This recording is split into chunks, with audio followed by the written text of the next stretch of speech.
Imagine going to an African savanna and not seeing lions and the top-level predators, cheetahs, for example, and the top-level predators that occur in those areas. That's what we see when we snorkel around New Zealand. Those top-level predators have become diminished in their numbers to such an extent that they have no functional role in the ecosystem that we have in an area that's heavily fished. There's also a proposal to extend the Kermadec Islands Marine Reserve out to the 200 nautical mile zone, which would make it the largest marine reserve in the world, which is quite a radical concept. And I spoke to the director of Pew here of the Pew Environment Group in Wellington and said, what do you see as the obstacles to actually getting this marine reserve designated? It's quite a challenge to think that New Zealand could actually be the beneficiary of the largest marine reserve in the world, and the Kermadec Islands are a perfect place to do it because they're remote. The fishing industry find it not profitable to actually go there. The bottom's rough, so trawling's not profitable. So it actually lends itself to being a really nice example for the rest of the world of a huge marine reserve that not only protects the reef and the ecosystems around the reef, but the oceans around that reef out to 200 nautical miles, which would then include the trench, the second deepest trench in the world. So what are those obstacles?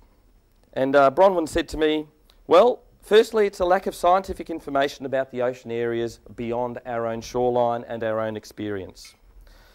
So it makes a very difficult case for politicians to protect these areas when they have an interest or a competing interest to exploit these marine areas. And you know the examples of exploitation of places like the sort of marine exploitation, particularly for minerals. The lack of one of the other obstacles is a lack of funding and opportunity for marine research related to marine reserves. So the research funding available for fisheries research is huge, but research funding for marine reserves is minuscule. And in fact, my example of going to the Kermadecs, it took 3 years from concept to actually getting the funding to do this expedition to the Kermadec Islands. And that funding really came from 5 different agencies pooling together small bits of money to afford the charter of a very modest research vessel. If we had chartered the NIWA's National Research Vessel, the Tangaroa, we would have managed to afford 2 days of charter on that research vessel. It takes 2 days just to get to the Kermadec Islands. So our research vessel was relatively modest. There's limited policy and legal instruments available to actually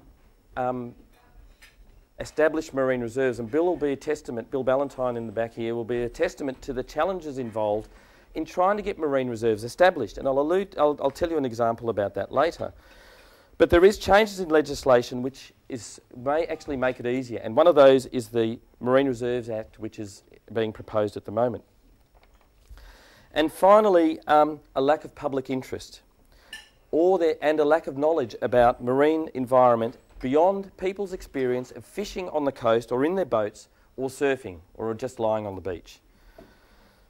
So let's move to an example of Aotea, Great Barrier Island, which several years ago, about 3 years ago, was kiboshed. There was a great proposal for a very large marine reserve on the coast of Great Barrier Island. It was declined by the Ministry of Fisheries about 3 years ago. My question is, why is a minister who's responsible for the extractive exploitation of the marine environment involved in decision-making about designation of a marine reserve? And that's politically contentious. And I had a look at the DOC website today about that decision, and this is a quote, and I'll shout out my emphasis. The Minister of Conservation decides on marine reserve applications after considering submissions, in particular, if users or adjoining landowners would be adversely affected by the marine reserve. So already there's an obstacle. If you have an adjoining piece of land or you use the marine environment, you can lobby the Minister of Conservation and probably put a stop to any marine reserve proposal. And that is why there's so few marine reserves on the coast of New Zealand. And it's not unique to New Zealand. I'm not rubbishing New Zealand. This is a fairly typical outcome. And it's no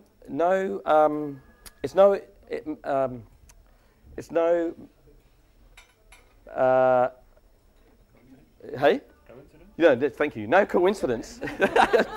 Geez, you know, somewhere it's a big word. I have trouble getting that.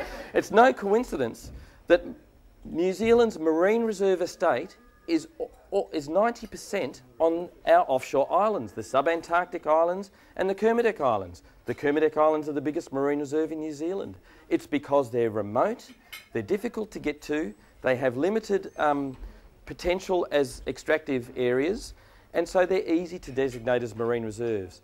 The only exceptions tend to be areas like Goat Island that have very strong community support, lobbying, and require an extensive period of lobbying before they relent, and they tend to be the picturesque areas.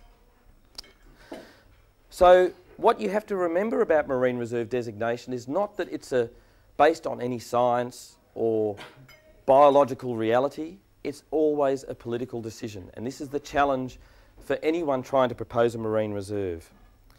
So now at the end of this, I've sort of set the scene. I want to pose some issues for you to think about in our second stage of this. One is that we shouldn't see marine reserves solely as from a human perspective.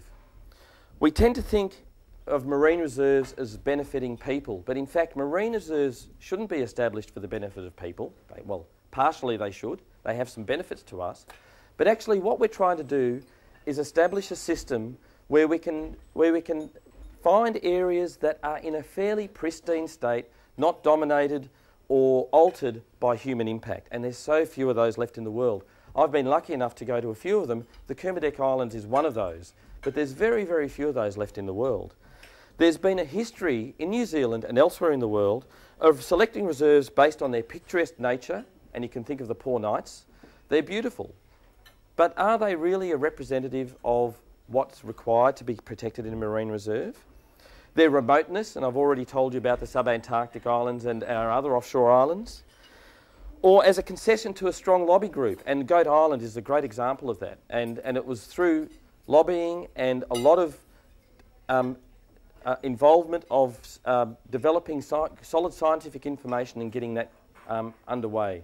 And the benefits of that have been huge, and the impact of that one marine reserve, the Goat Island Marine Reserve, can't be underestimated for the Auckland community in their understanding and appreciation of the marine environment. And what does it take to develop a really representative marine reserve system? If we're really serious, we have to try to capture all habitats at all depths. Now this is a really challenging concept because for the fishing industry particularly, and the fishing lobby, and I mean the recreational anglers, that's a real anathema to their right to fish anywhere they want, whenever they want, and with whatever intensity they would like to have. So there's a real tension there between an extractive industry, i.e. the fishing industry, and what the marine reserve system is trying to achieve. The other concept that we're really trying to portray here is that it's really hard for people to understand change over time. I see some of you here are old-timers, which is really good, but up until the mid-20th century, if you went out fishing in the Hauraki Gulf, if you didn't come back with a huge feed of snapper this big, it would be a disappointing day. There's great images from the 1930s, 1940s, and even into the 1950s of fishing trips going out, recreational fishing trips going out, filling the vessel with huge snapper.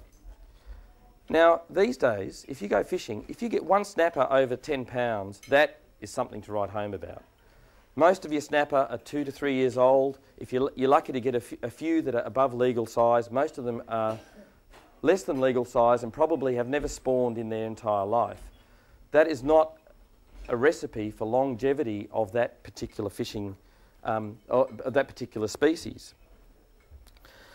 So when the baseline is degraded, and our experience now of what the marine environment is like is normal, actually we don't know what normal really is.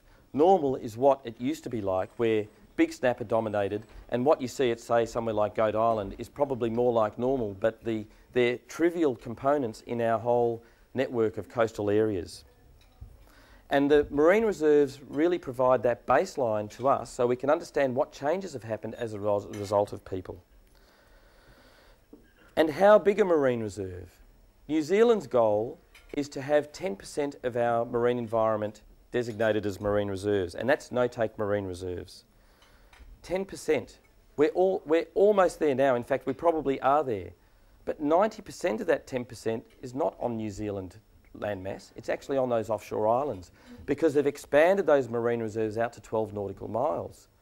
So New Zealand seems on the world stage to have quite a good marine reserve system, having reached that 10% target, but it is nowhere near representative. The Great Barrier Reef Marine Park made a radical, well, the management of the Great Barrier Reef Marine Park made a radical decision about 10 years ago to designate 30% of the marine park as no-take area. This caused huge ructions within the fishing industry, and it made news all around the world. 30%. Can you imagine 1 kilometre in 3 of New Zealand being designated a marine reserve where people couldn't fish and couldn't do any extraction, couldn't collect shellfish of any sort around New Zealand? It's a really radical thought, but remember, it will probably never happen because of the political impediments. Now, this isn't, as I said, this isn't unique to New Zealand. Examples in Australia are happening right now. They're trying to achieve this 10% goal in Australia. And what they're doing is picking areas that has no interest from the mining lobby, has no interest from the fishing industry, and is remote from the coast. So there's no conflict for any of these lobby groups that challenge governments. So the challenge for us is to realise the importance of these marine reserves and to see how we can establish a truly representative marine reserve system for New Zealand. How's that for time? Well done. Better than mine.